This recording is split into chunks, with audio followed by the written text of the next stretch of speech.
warahmatullahi wabarakatuh. Kembali lagi dengan saya di channel YouTube Asim.Vertikal.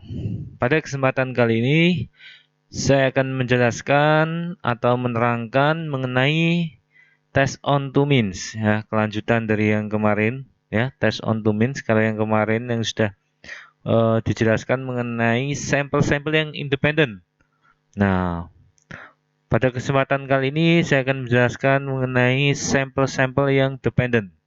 Penjelasan mengenai perbedaan apa itu sampel independent dan independent ada di video mengenai estimasi parameter.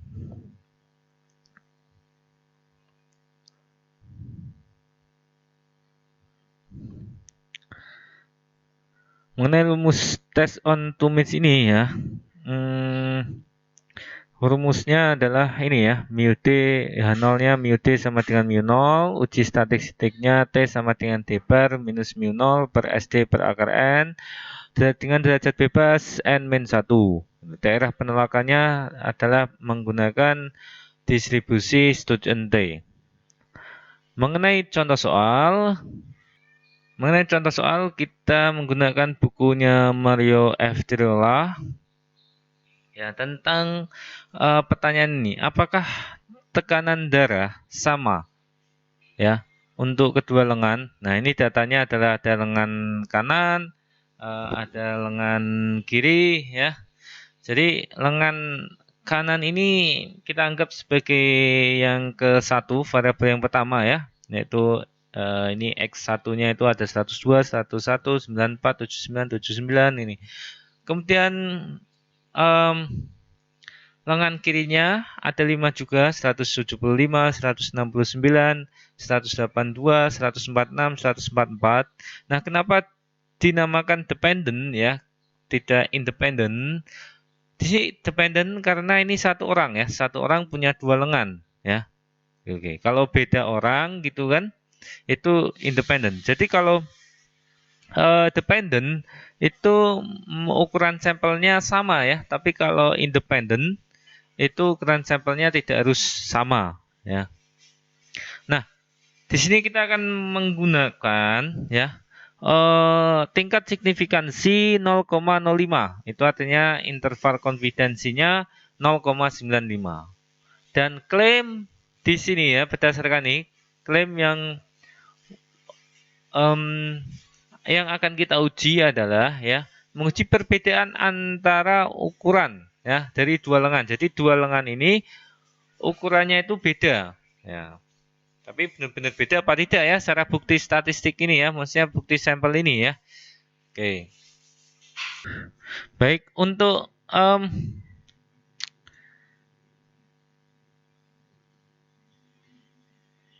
sampel yang dependennya uji dua min, ada statistik baru yang kita cari yaitu D. D itu perbedaan antara variabel yang kedua dikurangi variabel yang pertama. Tapi juga bisa maksudnya di sini perbedaan adalah bisa negatif ya nilainya ya. X2 kurangi X1 atau X1 kurangi X2 tapi harus konsisten ya maksudnya ya. Jadi misalnya X2 kurangi 1 ya X2 kurangi 1 semua ya. Oke, jadi D di sini ya, misalnya ini 175 dikurangi 102, nilainya 73. 169 kurangi 101, 68. 182 kurangi 94, 88. 146 dikurangi 79, nilainya 67. 144 dikurangi 79, nilainya 64. Nah, ketika ini dijumlahkan, ini dijumlahkan, kemudian dibagi 5, jadi jumlah data dibagi banyaknya data, kita dapatkan nilai rata-rata dari selisih ya, atau perbedaan antara X2 dan X1 di sini ya. Dan di soal diketahui alfanya 0,05 ya, kemudian kalau alfanya 0,05 berarti level konfidensinya yaitu 0,95 ya. Baik, Kemudian mengenai klaim ya, mengenai klaim di sini mu d tidak sama dengan 0 ya, mu d tidak sama dengan mu 0 ya, mu 0 di sini ya nilainya 0 ya. Jadi klaimnya itu memang tidak sama dengan ya. Jadi ada perbedaan antara tekanan darah di lengan kanan dan lengan kiri ya. Nah, makanya klaimnya adalah mu d tidak sama dengan 0. Nah, klaim semacam ini klaim semacam ini menjadi hipotesis alternatif. Nah, jika hipotesis alternatifnya itu mu d tidak sama dengan 0, maka hipotesis nolnya ya sama dengan 0 ya. Oke. Jadi sini kita tentunya akan menguji dua sisi ya. Dua sisi atau dua ekor ya berdasarkan pembentukan hipotesis ini. Nah, kemudian langkah kedua adalah penetapan daerah penolakan H0 ya. Penetapan daerah H0 ya. Kita menggunakan distribusi Stuyvesant T ya, Stuyvesant T karena alfanya itu 5% ya, dibagi 2 ya. Sini 2,5%, bagian yang di arsir ini 2,5% ya. Jadi kita akan mencari min T alfa per 2 dan T alfa per 2 ya. Jelas ya bahwa daerah penolakan H0 adalah daerah yang diarsir ya. Nah, yang akan kita cari selain T alfa per 2 sama negatif T alfa per 2 adalah nilai T. Nah, nanti kalau nilai T-nya itu di sini ya, di sini daerah sini ya, atau di sini itu masih di daerah penerimaan H0. Tapi kalau T-nya di sini atau di sini itu ada T-nya berada di daerah penolakan H0. Kemudian langkah ketiga adalah menentukan nilai min negatif T alfa per 2 dan T alfa per 2 ya. Kita menggunakan derajat kebebasannya yaitu 4. Nilai T alfa min negatif T alfa per 2 nilainya adalah negatif 2,776 dan nilai T alfa per 2 adalah 2,776. Jadi nilainya harus mutlaknya itu sama ya, cuman beda negatif, yang ini negatif, yang ini positif gitu ya. Kalau kita lihat di mana tabel T ya, tabel T ini di tabel T kita cari yang ini kan 0,025 walaupun kita menggunakan alfa sama dengan 0,05 tetapi di sini kita menggunakan 0,025 karena kan dua sisi ya. Jadi 0,05-nya itu dibagi dua, yang bagian sini 0,025, yang bagian sini 0,025. Nah, bagian sini yang 0,025 jika ini alfanya adalah 0,025 maka T alfanya berapa ya. Nah, untuk konteks soal berarti alfa per 2-nya 0,025 berarti T alfa per 2-nya berapa gitu kan. Nah, ini derajat bebasnya ini berapa? 4 gitu kan. 4. Nah, ini berarti nilainya 2,776 ini ya. Ya, untuk yang sisi sini ya, sebelah kirinya 0 ya. Tinggal dinegatifkan aja ini. Nah, langkah selanjutnya adalah yang keempat, kita menentukan nilai T ya. Menentukan nilai T, T sama dengan D bar minus mu 0 dibagi SD per akar N ya. Nah, ini sesuai dengan rumus ini ya. T sama dengan D bar minus mu 0 per SD per akar N, DF sama dengan N-1 ini ya.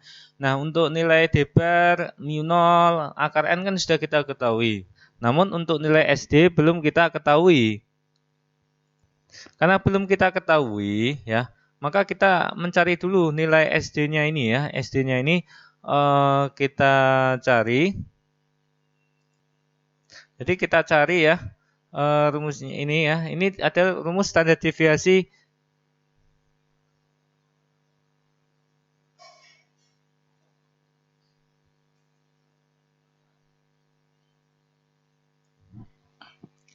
kemudian ketika kita mencari SD ini ya, ini rumusnya sigma DI min D bar kuadrat bar kemudian dikuadratkan bagi N min 1. Ini adalah rumus standar deviasi sampel ya. Oke, yang ini tadi dikoreksi ya, nilainya 65 ya, 144 kurangi 79 sama dengan 65, tapi ini D-barnya sama ya, 72,2 salah nulis ini. Nah, nilai SD-nya ini adalah 9,3113. Setelah nilai SD ini ditemukan ya, sudah dicari maksudnya ya, kita menghitung nilai T ya, didapatkanlah nilai 17,3386. Nah, kemudian kita lanjut langkah yang kelima, yaitu membandingkan nilai T dengan negatif T per 2, T alfa per 2 dan T alfa per 2, dan nilai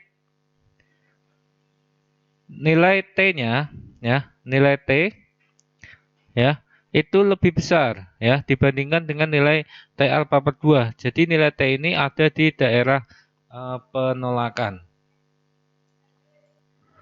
Oke. Kemudian nilai T ini berada di daerah penolakan H0 ya, karena nilai T lebih kanan ya, lebih kanan dibandingkan dengan T alfa per 2, dan tentunya nilai T ini ada di daerah yang di atas ini, yaitu daerah penolakan H0. Jadi kalau nilai T berada di daerah penolakan H0, maka kesimpulannya adalah data sampel mendukung klaim bahwa mu D tidak sama dengan 0. Ya, ini kan mu D ini klaimnya ya, dan kemudian sampelnya ini memang mendukung ya, memang mendukung, memang tidak nilainya itu di daerah penolakan, sehingga data sampel mendukung klaim ya. Maksudnya penolakan ini maksudnya penolakan H0 ya. Jadi data sampel mendukung klaim bahwa mu D tidak sama dengan 0. Jadi mengingatkan kembali ya tentang membentuk kesimpulan ya, apakah klaim berbentuk sama dengan? Tidak. Apakah H0 ditolak? Ya, H0 ditolak. Nah, maka kesimpulannya kita menggunakan ini ya, data sampel mendukung klaim bahwa bla bla bla. Oke, sekian dari saya mengenai test on two means dependent samples. Semoga mudah dipahami. Kurang lebihnya saya minta maaf. Assalamualaikum warahmatullahi wabarakatuh.